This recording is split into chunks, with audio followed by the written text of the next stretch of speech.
하나님께서 우리에게 주시는 하나님 말씀은 잠언 6장 1절에서 19절까지 말씀입니다. 저와 여러분이 한 절씩 나누어서 교독하도록 합니다. 내 아들아, 내가 만일 이웃을 위하여 담보하며 타인을 위하여 보증하였으면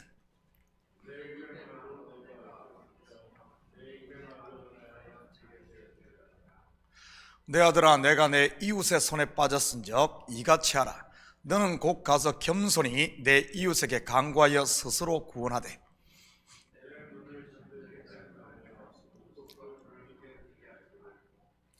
노루가 사냥꾼의 손에서 벗어나는 것 같이 새가 그물치는 자의 손에서 벗어나는 것 같이 스스로 구원하라.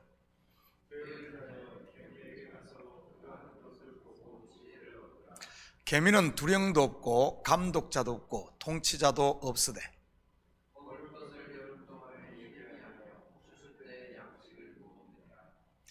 게으른 자여, 내가 어느 때까지 누워 있겠느냐? 내가 어느 때에 잠이 깨어 일어나겠느냐?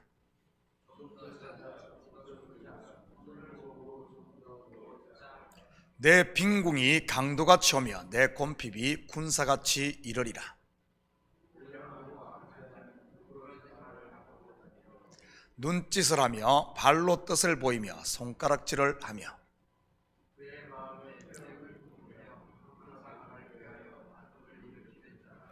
그러므로 그의 재앙이 갑자기 내려 당장에 멸망하여 살릴 길이 없으리라.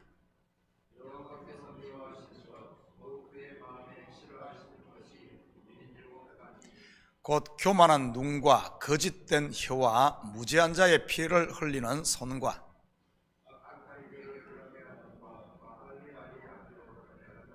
함께 읽겠습니다. 거짓을 말하는 망령된 정인과 및 형제 사이를 이간하는 자이니라. 아멘. 좋은 아침입니다. 다니엘 특별 새벽 기도회와 지난주 제가 출타하느라 잠언 강해를 2주 동안 쉬었습니다. 오늘부터 계속 이어서 잠언을 공부해 보도록 하겠습니다. 혹시 여러분 가운데 누군가를 위해 보증을 서 보신 분 계십니까? 미국에서는 코사인이라고 하지요. 저는 참으로 많은 보증을 쓴 것 같습니다.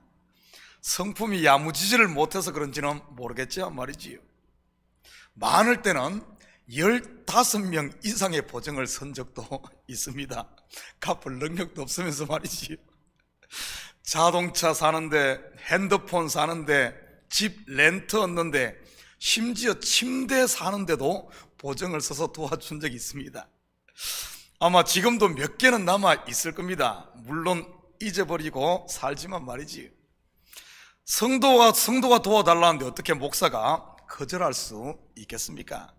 그런데 감사하게도 아직 보증을 쓰고 대신 갚아본 적은 없는 것 같습니다. 어떤 분들은 보증 잘못 쓰다가 큰 어려움을 당한 경우들이 있다고 들었습니다. 제 가까이 계신 분 중에서도 그런 분이 계시고요. 그런데 신명기에 보면 어려운 이웃을 보면 그냥 지나가지 말고 도우라고 명하고 있지요.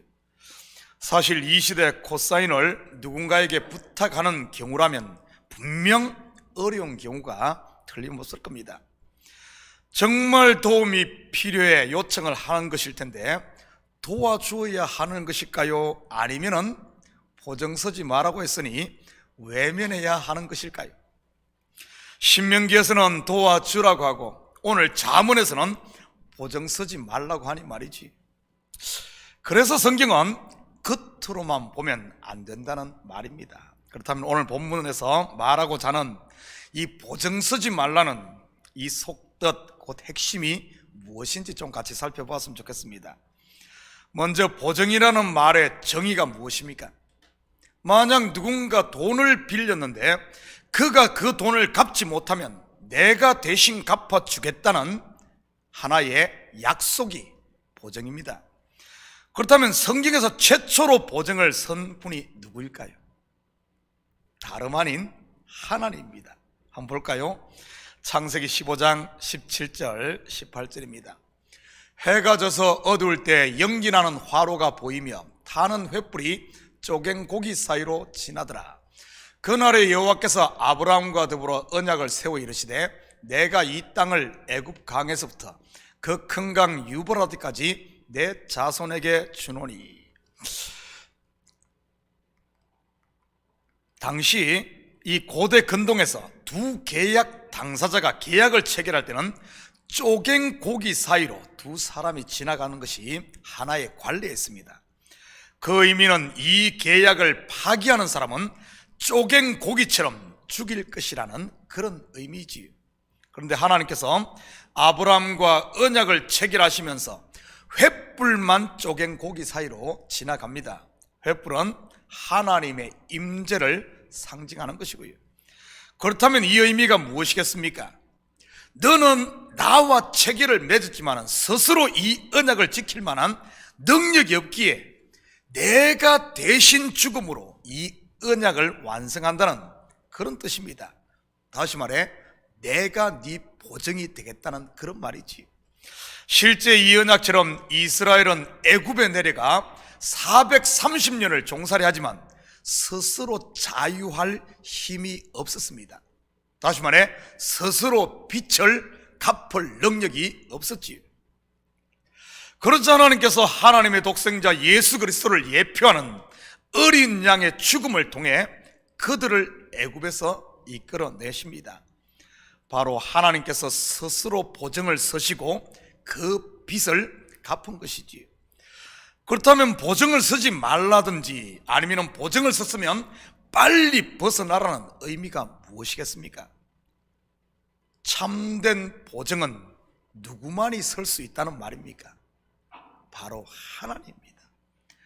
너는 하나님이 아니야. 너는 내가 하나님이야. 너는 하나님도 아니면서 왜 하나님 자리에 자꾸 서려고 해? 하는 이 의미가 보증 서지 말라는 참된 의미입니다. 산상수훈에도 이와 비슷한 표현이 나옵니다. 한번 볼까요? 마태복음 5장 33절에서 37절입니다. 한 절씩 나눠서 읽도록 합니다. 옛사람에게 말한 바 헛맹세를 하지 말고 내 맹세한 것을 주께 지키라 하였다는 것을 너희가 들었으나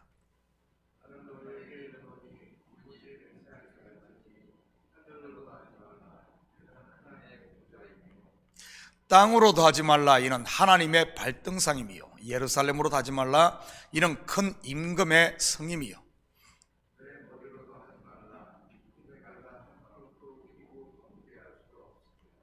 오직 너희 말은 옳다 옳다 아니라 아니라라 이에서 친하는 것은 악으로부터 나느니라.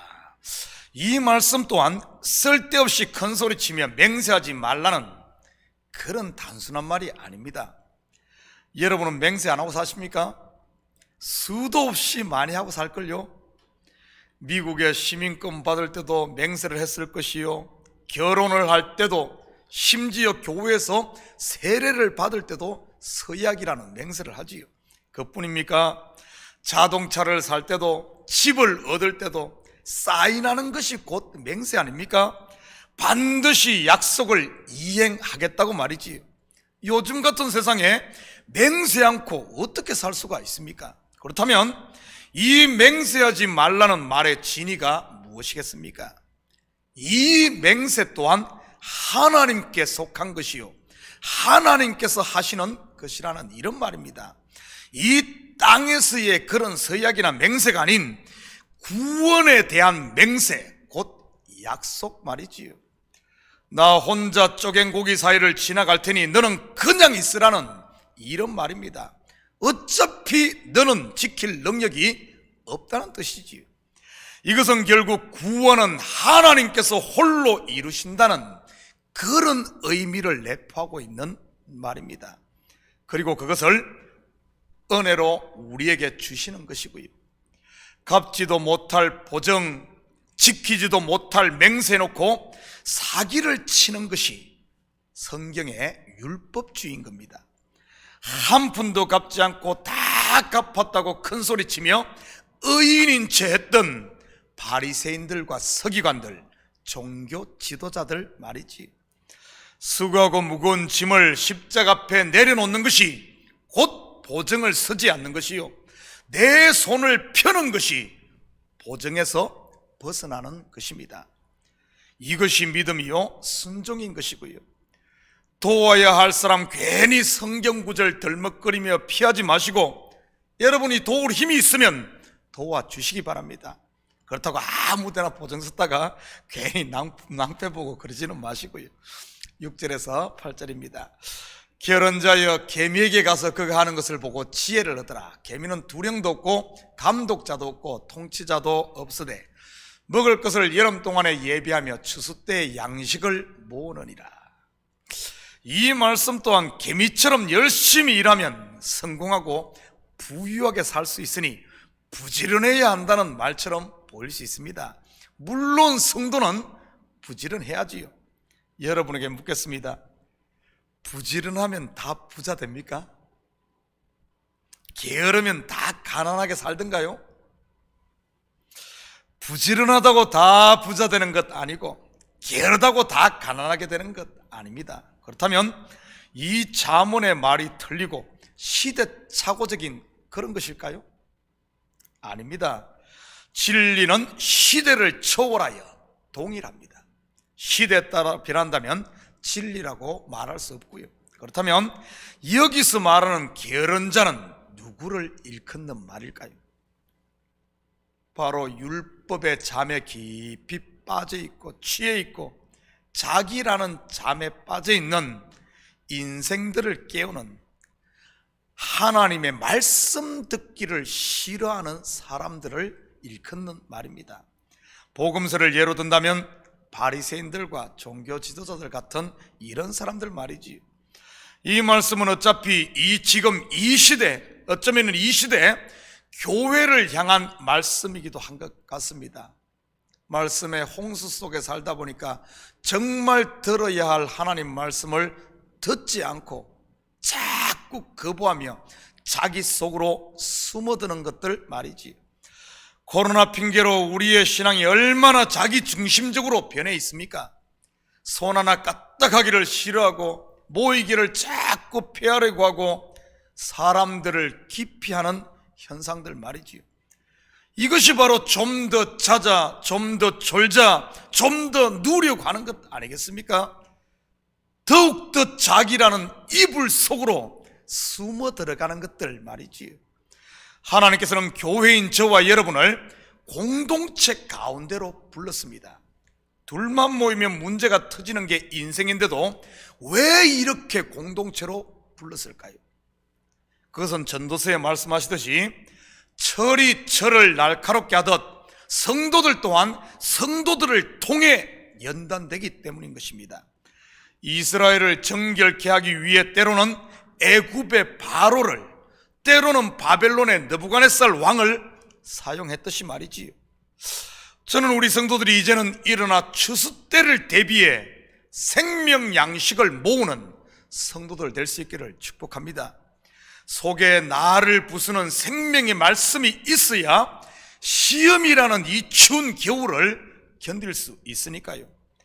이렇게 양식이 준비된 성도는 시험이 오면 올수록, 말씀으로 꽉 차 있는 성도는 시험이 오면 올수록 그 믿음이 더 견고해지는 것입니다. 마치 겨울을 난 나무가 단단한 제목이 되듯이 말이지요.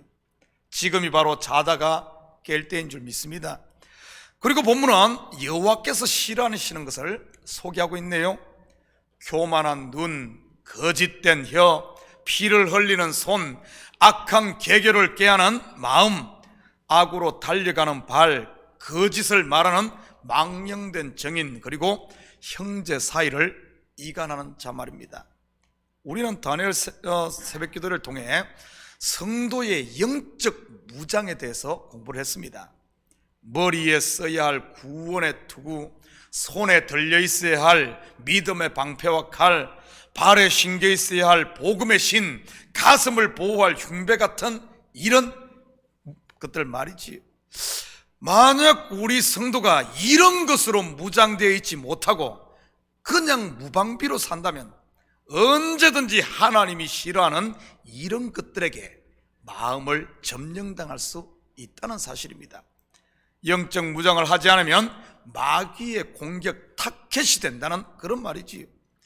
전쟁 용어에 최선의 방어는 곧 공격이라는 말이 있습니다.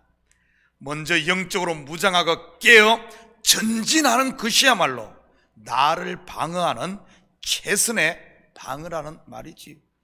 저는 우리 성도들이 어렵다고 뒷걸음질 치고 물러서기보다는 어려울수록 더 기도하고 힘들수록 더 전도하고 봉사하며 물러서는 것이 아니라 한 걸음씩 더 하나님께로 나아갈 수 있기를 축복합니다. 그것이 바로 어려움을 가장 빨리 극복하는 비결이요, 적을 이기는 바로 최선의 방법이니까요. 사랑하는 성도 여러분, 오늘 하루도 악에게 지지 마시고 선으로 악을 이기시고, 좀 주위를, 또 연말을 맞잖아요. 주위를 좀 두루두루 돌아보며 도움의 손길이 필요한 것 있거든은 괜히 엉뚱한 성경 구절 갖다 붙이며 자기 변명하고 자기 방어하며 자기라는 이 잠에 빠져들지 마시고, 이지금은 자다가 깰 때가 되었다고 했습니다. 벌떡 일어나서 모이기에 힘쓰며 공동체를 위해 서로 끌어주고 밀어주는 이런 건강한 교회 공동체, 가정 공동체, 더 나아가 여러분이 속한 사회의 공동체로 살아가므로 여러분이 산 그 현장 가운데 하나님의 나라가 임하고, 또한 여러분이 하나님의 나라를 누리며 사는 이런 복된 우리 식구들 되기를 주님의 이름으로 축복합니다. 같이 기도하십시다. 사랑의 아버지 하나님, 참으로 감사드립니다. 이 새벽을 깨우시고 아버지 하나님, 겨울이 다가오는 이런 때에 다시 모이기에 힘쓰며 기도하며 이 겨울을 이길 수 있도록 주여 도와주시옵소서.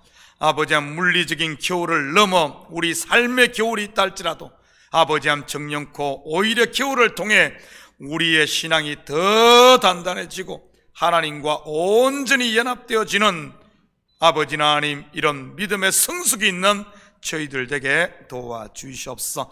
특별히 나만을 생각하지 아니하고 서로 손을 내밀어 아버지 하나님 붙들어주는 저희들 되게 하시고, 참으로 서로가 서로에게 힘이 되고 온전히 우리의 아버지 하나님 구원자는 하나님이심을 항상 고백하며 아버지 하나님 살아갈 수 있는 저희들 되게 하여 주시옵소서. 이 새벽 특별히 간구하는 기도 제목마다 주님 속히 응답하실 줄 믿사오며 이 모든 말씀 예수님의 이름으로 기도드립니다. 아멘.